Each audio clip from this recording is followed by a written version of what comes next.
In this episode, we're going to talk about what I have found to be the top mistakes that people make when it comes to goal setting that frustrates them into thinking that goal setting doesn't work or just doesn't let the experience of goal setting and goal attainment work well for them. And I want to share that with you in this episode so that you don't make those mistakes. I want to start off today's episode with a story about something that happened to me earlier in the year. I think it was like the 2nd or 3rd of January. So I'm in the gym.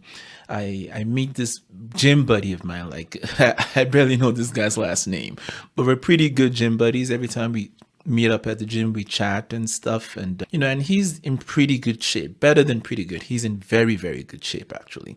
But so I'm chatting with him, and then we had the usual chit chat, like, how you doing, how's the family, did you have a good new year? Then I asked him a simple question. I said, yeah, so what are your hopes, what are your goals for the new year? And he looked at me and he said, man, why bother? And I thought, wait, what? Why bother? What do you mean, why bother? I said, look, you're just going to forget about them in a week or two anyway. So I don't even bother with making New Year's resolutions anymore. And so that kind of got me thinking, because just a week before that, I had put a post on LinkedIn, and one of the comments, the post was about goals. And one of the comments that came back was the gentleman had said, I think he said 80% of all I've been able to achieve in my career has been because I set goals. So on one hand, you have this person who says, why bother with goals? You're just going to forget about them in a week or two anyway. You have this other person who says that everything I've been able to achieve so far has been because of goal setting. And he is doing quite well in his career. And so that dichotomy, right, that difference kind of got me thinking, like, what's the difference between these two people? What has been the experience that has led one person to say give up on goals or resolutions, and cause the other person to say this is the secret to success?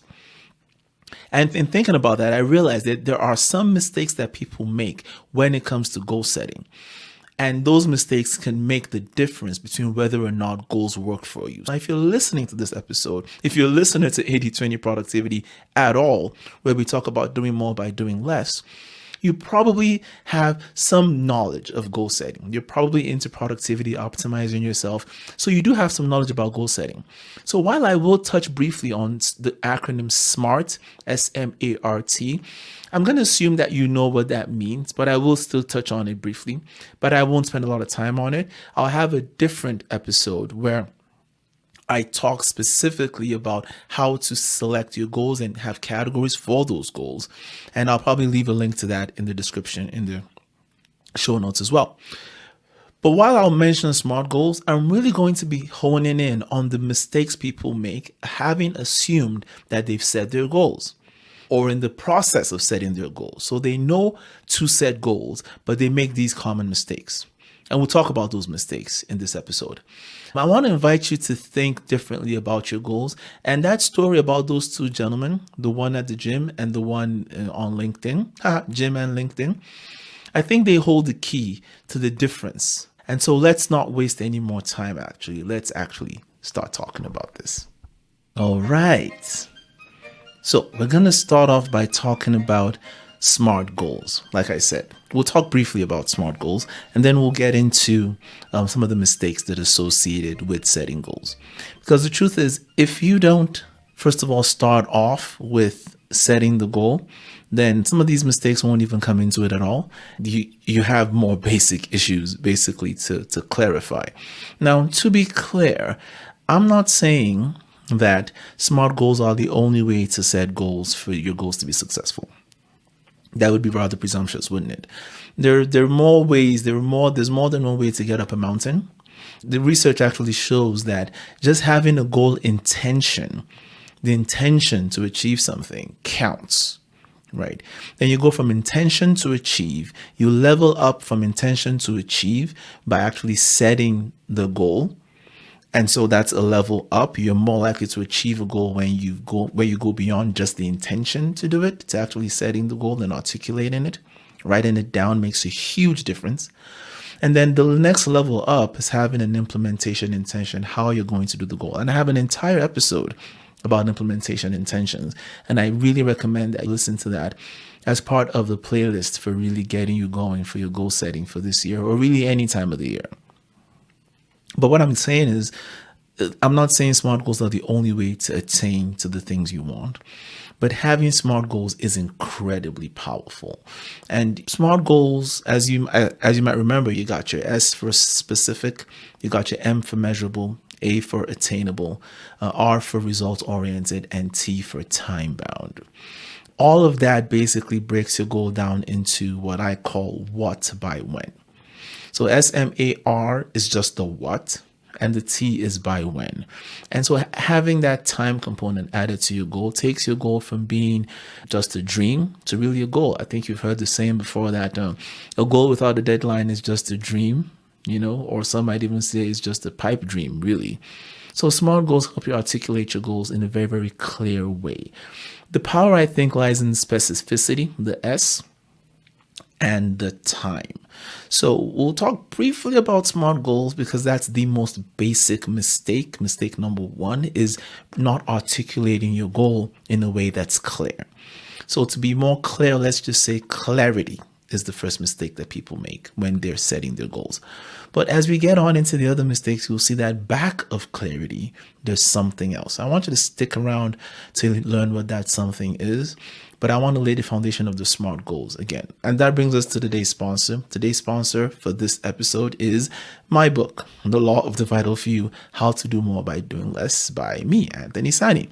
A lot of the content from this episode is going to be tapping into and building on what some of the things I discuss in the book, specifically on the chapter on goals and planning, etc.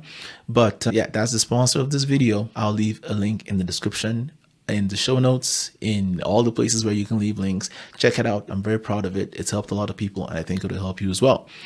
That's from the sponsor. Myself, my book, The Law of the Vital Few. Let's get back into the episode now. Talking about SMART goals. SMART goals, SMAR, S-M-A-R, what, T, by when. The first mistake people make is they don't articulate the goal. There's something really powerful about articulating a goal. It makes it clearer. It makes it more real, right? And the research actually, so I remember it was in Brian Tracy's book called Goals that, what was it, like 50% or more, the difference between people who just set a goal in their head and people who wrote it down. Writing goals down can be very, very powerful. Writing them down in a framework that kind of forces you to be clear and to have a deadline is also powerful. And some of the research suggests that this is because it creates some kind of what's called cognitive dissonance. Right? It's like if you set a goal, for example, to earn a certain amount of money or to increase your income by a certain amount, say in 6 months, you've created some kind of tension now between how much money you're earning now and how much money you want to be earning then. Same goes for fitness, same goes for the quality of your relationships. And that cognitive dissonance, especially when it's articulated in writing, the research seems to suggest is part of what makes writing your goals down so powerful. I think it goes a little bit further than that. I think the act of getting clear enough and committing to paper, I remember Robert Cialdini's book, Influence, where he talked about the power of a contract. One of the levers of influence is if you want to get somebody to commit to do something and actually do it, maybe get them to send a text or write a note. Just get them to write something down saying they'll do it, and you increase the odds that they'll actually do it. And that's why we have contracts.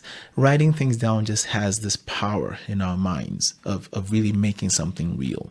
So the first mistake people make that I want you to avoid making is writing things down.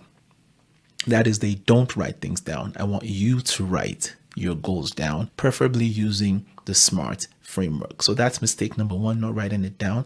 Let's move on to some of the more, what I think you'll find more interesting mistakes that block our goal setting and goal attainment. So let's move on to number two now. All right, let's talk about mistake number two. And really, mistake number two actually comes before mistake number one. And this is something I found out working with clients a lot. And that is the mistake of not basing your goals on your values. Your goals should be based on your values. Now, let's unpack that a little bit. Let's go back to the story of my buddy at the gym and one of my connections on LinkedIn. So my buddy at the gym, you might be surprised to learn how dedicated he actually is to workouts and being in the gym. Considering what he said, right, why bother? But the truth of the matter is, this gentleman shows up so consistently. He's actually an inspiration to me for some of my fitness goals. I saw some of his pictures back in the day. He was so much bigger, like not in a good way. And then he had pictures where he was a lot more muscular. And now he's just trying to kind of lean out a little and just be more fit. The point I'm trying to make is this gentleman is committed to bettering himself in health and fitness wise. And he's doing very well in that pursuit. So I was surprised to hear him say, why bother? Clearly, this gentleman can commit to something as he has demonstrated the ability to do. So that tells me that there's something about the gym, something about health and fitness that's at the core of his being, that he can continue to do it. And it sounded like he'd given up on goals for a while, not necessarily with those kinds of clear written SMART goals anymore. And on the other side, there's the other gentleman on LinkedIn who also, his career must have mattered a lot to him for him to have committed to setting goals and to actually pursuing those goals. What does all this have to do with values? One of the biggest mistakes people make when setting goals is they don't consider their own values. Values are one of the most important levers you can pull when it comes to doing difficult things, as your goals will often prove to be difficult at times. I don't care what your goal is. There will come a point where you will have to exert yourself beyond how much you're comfortable typically doing. And so if it's not tied to your values, it makes it so much more difficult to push through the difficult times. Let's take an example. The values of health and fitness. Right?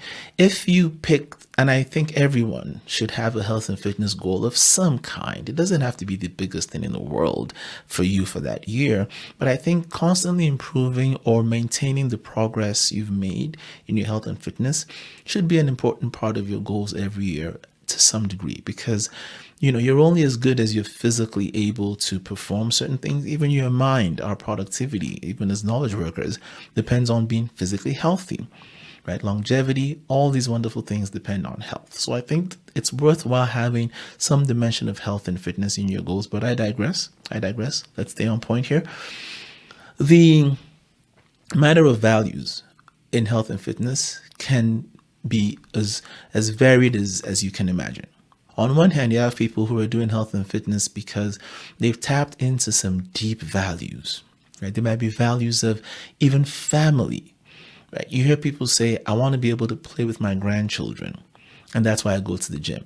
You have people say, the gym for me is a sign of self-mastery. It's a sign of discipline. The ability to do difficult things is why they go and train. Then you have the other person who says, I want to look good on the beach at summer. Not saying that isn't a worthwhile reason. Do what you have to do. But how important is looking good on the beach to you? Is it worth it to endure hours and hours, week after week of training hard, watching your nutrition, just so you can look good on the beach for a couple of weeks in summer? Now, that might be enough for you. It might be. But my question is, where did that value come from? Is it your values? Or is it values that you've just taken in from society? Because the funny thing about values is everybody's willing to give you their values, right? Everybody wants to tell you who to love, what to love, who to hate, what to hate, what causes to care about, what causes to ignore. They're lying to you. They're telling you the truth. Do this, do that, buy this, buy that. Everybody's trying to shove their values into our faces. And often it gets easy to forget what we really care about, especially in this world of social media. There's so much input, so much content, and not in a good way. This is content. Some educational content is great. Some entertainment content is great, but too much content, especially really heavily emotionally charged content, can begin to drown out the voice that's the real you inside. How much of those values are your own? How much of those values are your own? Until you can align your goals with values you care about, you might struggle, or you might get to the end of the goal, which is even somewhat more painful, and find it to be empty. I was working with a client last year, and she was telling me about how she needed to go deeper to find the values that would help her to get fit. And what we found out was that for her, health and fitness, because she's a very intellectual kind of person, not saying people who train and work out and look good and are fitness models are not intellectuals, don't get me wrong. But for her, developing her mind and being productive in her career mattered so much more than, looking nice in the bikini, let's say. So she had to tap into something deeper to be able to commit and actually follow through on eating healthy and training hard. She was a very busy professional. And what she found in the values was she wanted to be able to hike up a mountain with her friends that go hiking, not be winded, have energy, and still be able to have a good time. Now, that might not mean diddly squats to you, dear listener, but for her, that social aspect of hiking up a mountain with her friends like they do every year is so important. And she wants to be able to do it and not hold anyone back and not being, huffing and puffing the whole time. So it was really about social connection. Her fitness, she tied it into social connection. Right. For you, it might be something else. Just using the example of health and fitness, it might be longevity. Right. I know it's funny for me. It's funny she actually talked about the hiking thing, because for me, a couple of years ago, I started hiking myself. And last year I had a bad time hiking because I had focused so much on building physical strength, put on quite a bit of weight, thankfully good type of weight. But it was really hard to hike with my friends. And so even though I was already working hard on my fitness, one of my goals this year is to improve cardiovascular fitness, get more fit heart health and lung health, because I can lift fairly relatively heavy things in the gym, but that social aspect as well is a value that I value. But even above that is the value of mastering myself. The fact that I can set a goal and pursue it and achieve it matters so much more to me than actually the act of climbing up a mountain. So your values are what will keep you going. Your values are the foundation of your ability to achieve the goals you set. And they should actually inform the goals that you set. Setting goals you don't care a hoot about, or goals that somebody else tells you to set, you could make it, but that might just be because you really value making that person happy. But knowing that is valuable in and of itself. So number one mistake people make, not clarifying the values that are driving them to set those goals, setting goals based on other people's values that they may or may not really care about, not tapping into that gold mine of motivation, power, and stamina that the values give you. Really important stuff. If you're not sure what your values are, let's talk about them for a minute. This might help you as well, because there's no point telling you, hey, go figure out what your values are, and not give you a few hints. So these are some of the hints that I work through with my clients, and I found them to be very helpful. Two basic things. Number one thing is, what makes you incredibly angry?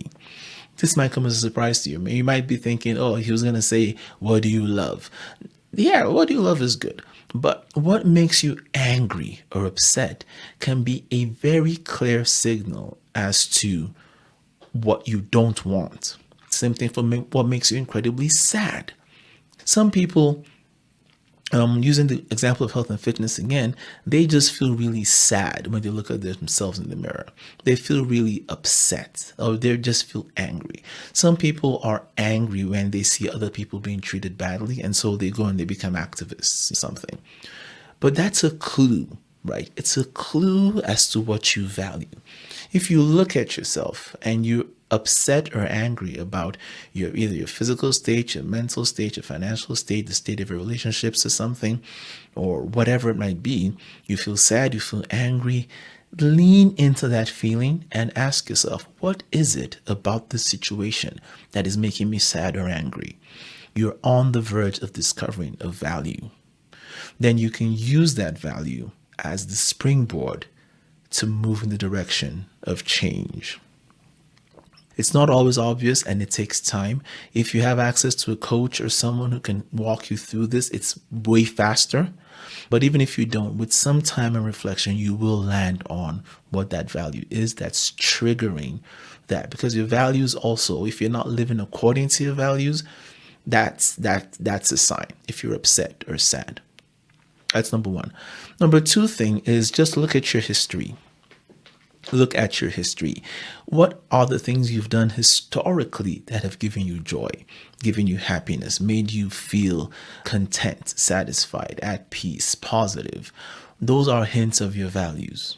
And if you can tap into those as well, you will find that that can be a motivation for you. For some people, family is one of the biggest values they have. And they can lean on that value of family to achieve a lot of things from their own health and fitness to financial success and financial stability, all based on the foundation of the value of family. You may or may not share that, but whatever values you do have, know that they can form a solid bedrock for the goals you set and even the probability that you will achieve those goals. So that's number one mistake, not leaning on values. Let's move on now to number two. All right. So we've talked about the first mistake, which is not leaning into your values, not using your values as a foundation for setting your goals. The second thing we're going to talk about is vision. Vision. Values and vision are closely related, and I won't spend too much time on vision, but this is the concept of the future self. So having a vision for your life based on the goal you're setting is very, very effective. If you set a goal to make a certain amount of money, but you can't conceive of a vision to go with that goal, you would be losing out on a huge tank of motivation or discipline or stick-to-itiveness or stamina. But if you can link a vision of your future self to the achievement of that financial goal, whatever goal it is, linking that to your values makes it all the more powerful. So what does your life look like having achieved this goal? How are things different? How are people relating to you? How are you feeling? Right? None of this shows up in a regular SMART goal. Specific, measurable, attainable, result-oriented, time-bound. Great. But how does it translate to a future version of yourself? How is making that extra money enhancing your future self? How is improving that relationship with your spouse, your daughter, your child, your friends, your colleagues? How is building up in your career? All of these aspects of goal setting. How would achieving them make a difference? What's the vision? Right? You got your values, you value this thing, but then what is the vision? You know, this is the difference between push and pull. Oftentimes people try to push their goals to attainment, but that's because they've not created a pull from a compelling vision. When you have a compelling vision, it's almost like you create a pull from your future self to your current self to say, come over here. This is where you want to be, as opposed to just trying to push forward, usually with your head down, not really seeing where you're going. So the number one mistake we've talked about is the SMART goal, not having the goal written down or articulated. Number two was not using your values. Number three was not leaning into your vision. These last two, vision and values, talk about the motivational side. Let's now get into some of the execution mistakes that people make. Okay, so let's shift gears a little bit and talk about some execution points here. Execution is just as important as conception.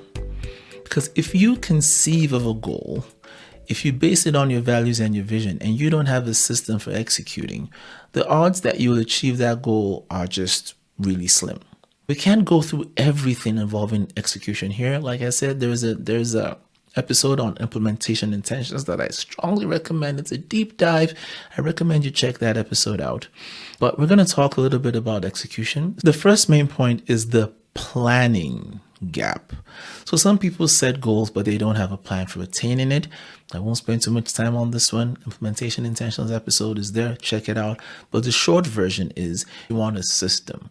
You want a routine. You want a process for achieving the goal. So if your goal is to, say, let's use health and fitness again, is to be at a certain weight by a certain time. I don't really like the weight-oriented goals, to be honest, because weight is just one side of fitness. You can be fairly heavy and be very fit, and you can be very light and be very, very unfit or have bad body composition. But because it's a simple measure, let's use that. Let's say you want to be at 175 pounds just randomly by June 30th of 2024. Very specific, very measurable, very attainable depending on your starting weight, result-oriented, obviously, and time-bound.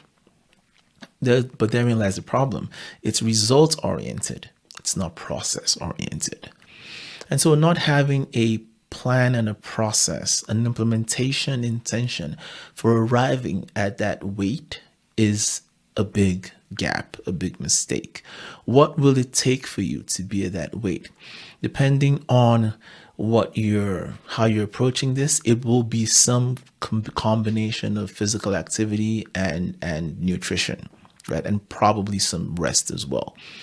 So you being clear on what it will take will give you a better chance of success at the thing. So that's one mistake that people make, is on the execution side, is simply not planning, simply not having an implementation intention, not really knowing what it will take, not having a process to give what it will take to achieve it. The very expression, what's it going to take? I find it to be very telling. We use it a lot, but when you think about what it actually means, it's communicating something very, very deep and powerful. When you know what it's going to take, the next question becomes simply, am I willing to give what it's going to take? And you won't know any of that if you don't get into the execution mindset, planning what you're going to do, and then actually executing on doing it. And speaking of execution, let's move on now to the next big mistake that blocks you from achieving your goals. All right. So we've talked about quite a few mistakes. I'm starting to lose count here. The last one we talked about was the planning gap. A really important one as well, and I want to talk about this one before I talk about the last one, at least in the execution side, is the gulf. This is not just a gap. This is a gulf between your goals and your calendar. Between your goals and your calendar. This one plagued me for a long time. As a matter of fact, it came up just a week or two ago when I was talking to one of my accountability buddies. He said, I'm going to do X number of outputs by a certain every week. And my question to him was simple. My question was, is it on your calendar yet? Because he's a very busy person, like most people are these days, most people in the knowledge work especially. He's a very busy person. And so why I asked him that question was he has so much already going on, and he had struggled in the past with being consistent with this particular output that he wanted to make. And so asking him that simple question kind of made him stop. And I said, yeah, you're right. Sometimes the biggest gap is the gap between goals and calendar. Because until your goals, or I should be more specific, until the process that we talked about earlier that you've identified to be required for your goals to become reality, until that process makes that long journey from being on the paper of your goal where you wrote it down to the paper of your calendar, and I use paper here, of course, metaphorically, you have not given yourself the best chance of success. Your goal will need commitment of time and commitment of energy. And where do you direct all that? It's in your calendar.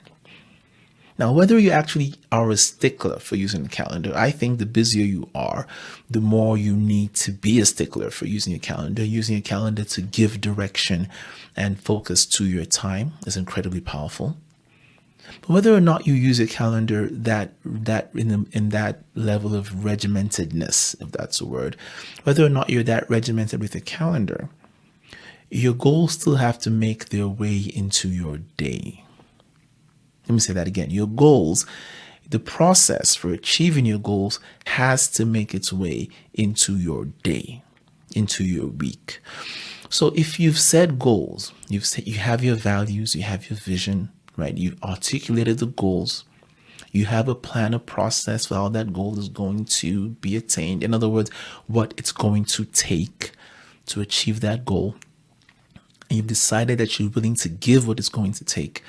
Now it's time to translate that into your calendar, into your day-to-day operations. Because if not, the days are just going to keep going by. And going back to my two friends, the guy at the gym and the other gentleman, this might be a big part of it. Because he shows up so well, so consistently. I have a lot of respect for him for that reason. But that's because he probably has the gym in his calendar, whether it's a digital regimented calendar or it's a mental calendar. He knows when it's time to go to the gym. And that's why he has attained the health and fitness and physique that he has.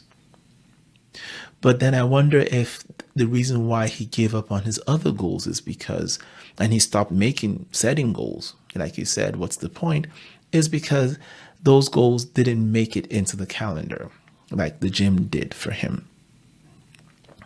So here's the question for you. What would the process of achieving your goals look like if it were on your calendar? And this is really important, especially for goals that are harder to quantify. For example, if you have a goal to improve your relationship with your partner or your child or a friend, now you have to make that decision, right? What's it going to take and what does it look like on my calendar? Does it look like lunch every 2 weeks with my friend or my partner? Date night with my partner? Does it look like 20 minutes every night tucking my child into bed? And I'm working on an episode actually for how time is not created equal. The different times of the day and different times of the week, they're not created equal. Depending on what you do at certain times of the day or the week, you might get more out of it. For example, nighttime and morning time are incredibly powerful for building relationships and memories for your children. So if you have to dedicate or prioritize a certain time of day to spend with your children, the minutes or the hour leading up to bedtime can be some of the best times that you can prioritize. So just a little bit of a preview there for that episode further down the line. But now it gets on your calendar. And that's where the quote unquote rubber, the proverbial rubber really meets the road, is when you've taken these really somewhat esoteric, somewhat, I don't want to call them pie in the sky, but when you take these ideas that are really not concrete and you start to pull them and pull them and pull them and pull them down to the point where they become real. So you had values at first, just this nebulous concept, values. I value fairness, right? Or I value wellness, right? Then you pull it down one layer to the goal. Right? But that goal is based on a vision. So I see a vision of myself. It's getting more concrete. Then what goals do I need to set to achieve that vision? It's getting more concrete. You articulate the goal. Now you get what's the process? What's the process for making that goal come to reality? What do I need to do? More concrete. And now it gets super concrete when you put, okay, this process, I'm gonna perform this process Tuesday, Thursday, Friday from 4 p.m. to 5 p.m. Now it's in there. Now you're in there, right? It's very real. A lot of people don't get to this point when it comes to goal setting, and that's why they throw up their hands later and say, what's the point? What's the point? So that's the other mistake people make, is not translating the goal from the process for the goal into their day-to-day, into their calendar. If that's you, give it some thought. What would the process for this goal look like if it were in my calendar? Then go ahead, stick it in there. Let's talk about the next mistake. Okay, so we've been through a few of those mistakes. Let's talk about the next one. This next mistake befalls a lot of people. It may not always be the case. It may not always apply to all the goals, but it applies to a lot of the goals that people set. And that is the knowledge mistake, or what's called what I call the knowledge gap. So we have the values gap, the visions gap, the planning gap, the calendar gap, and now we'll talk about the knowledge gap. Achieving a goal usually will mean learning something new. I say usually because it's not always. Sometimes you know everything that you need to know to be able to achieve your goal, but maybe you just didn't tie it into your values or your vision, or you didn't have a process. If that's the case, then this may not apply to you, but it really applies to a lot more people than it doesn't apply to, and even for yourself. If nothing else, you may have lacked knowledge of proper goal setting processes, right? Almost always, the gap between where we are and where we want to be translates to some kind of knowledge or information gap. And there's a difference between information and wisdom, right? Information is everywhere. You have ChatGPT, you have Google, you have all these digital tools that can give you information. But then that information turns into wisdom when you actually interact with it and apply it. And so, for example, let's go back to the example of health and fitness again. And I often default to health and fitness because, first of all, in this episode, it's the example I have based on my gym buddy and the other person with their career as well. But a lot of people do have health and fitness goals, and it's a very tangible goal to use as an example. So you have this person who wants to, let's say, build muscle, lose fat. I'm being more specific now instead of just saying lose weight. Build some muscle, lose some fat. How much do they know about the process of training and nutrition for building muscle and losing fat? I was watching a documentary the other day, I think it was on Netflix, and it's this documentary called You Are What You Eat. And it's this twin study where they had identical twins eat two different diets to see the impact of the diet on their bodies, on their health, while controlling for genetic variations. Obviously, if they're identical twins, they have the same genetics. So what difference does the diet make? It's an interesting documentary. If you're interested, you can check it out. Toward the end of the series, the last episode or so, there were a set of twins who they had started out with quite a bit of body fat, and the goal was to build muscle, lose fat. And by the end of the study, one of the twins, well, actually both of them, they didn't do great. One had actually lost muscle and added fat, even though she lost weight.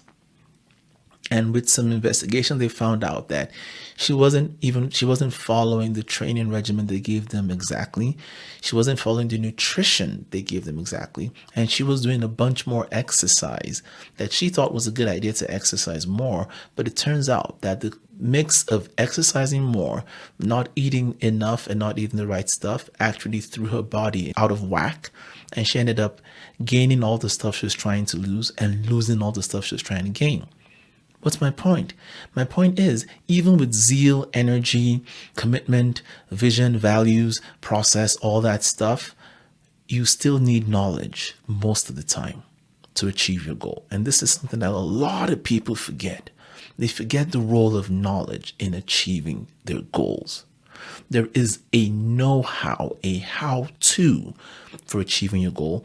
And if you don't have that know-how or that how-to, you can have all the zeal in the world. You can have all the vision, all the motivation in the world. You can work your butt off in the gym, at the office, at the library. But if you don't know how to get to where you're trying to get to, that knowledge gap can frustrate all those hours of effort and even your best intentions. So, prioritize knowledge. Ask yourself, with this goal, what knowledge would I need to have? What wisdom would I need to develop to be able to achieve this goal or these goals? A person who wants to advance in their career might think the right thing to do is work harder.